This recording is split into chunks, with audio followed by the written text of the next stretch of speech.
Hi, everyone. I'm Elena Weaver, and I have a question for you. Ever wonder why telephone numbers are only 7 digits long? It's a curious choice, right? Well, today we're going to explore the reasons behind this limit and how it connects to the way our brains process and store information. Let's dive in. The answer to our question lies in the work of psychologist George Miller and his information processing theory. Miller discovered that the average person can hold only about 7 pieces of information in their short-term memory at once, give or take a couple. Let's take a closer look at this information process theory. It was developed in the 1960s, and it explains how the human mind processes, stores, and retrieves information.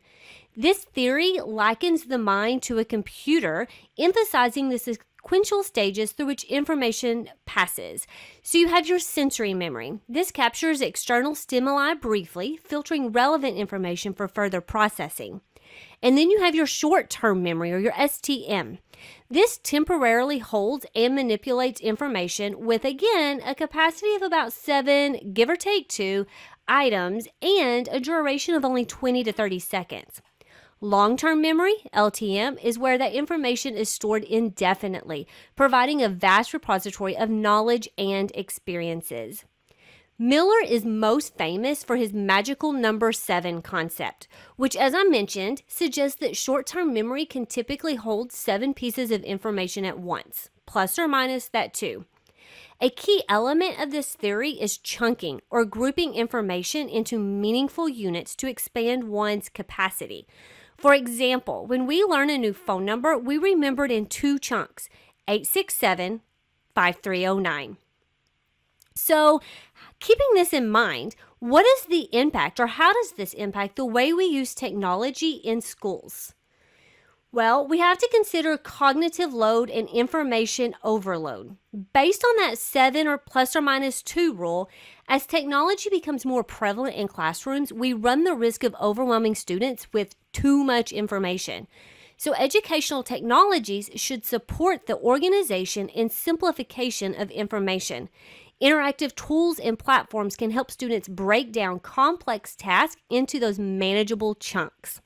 So on that line, chunking and scaffolding, in the context of technology, Miller might emphasize that educational technology can be designed to aid that process of organizing content in a way that will help students chunk information effectively. We can use educational technologies like learning management systems, or LMS. They can be designed to scaffold learning, helping students organize and categorize information. And finally, we have to take a look at personalization and adaptive learning. Miller's theory suggests that humans process information more efficiently when it's tailored to their capacity for memory. Policies around educational technology should support the use of adaptive learning technologies that can adjust the complexity of material based on real-time assessments of student understanding. So our final takeaways from George Miller is that we have a limit to what information we can take in. It's that whole 7 items, give or take a couple. And when we're designing implementation of technology, take advantage of its ability to organize and simplify information, to chunk information, and help students process it in a way that they have the ability to withhold. So thank you for coming to my presentation on George Miller. I hope that you found this interesting and that you might have heard something that can help you when you begin to implement technology into your own classroom.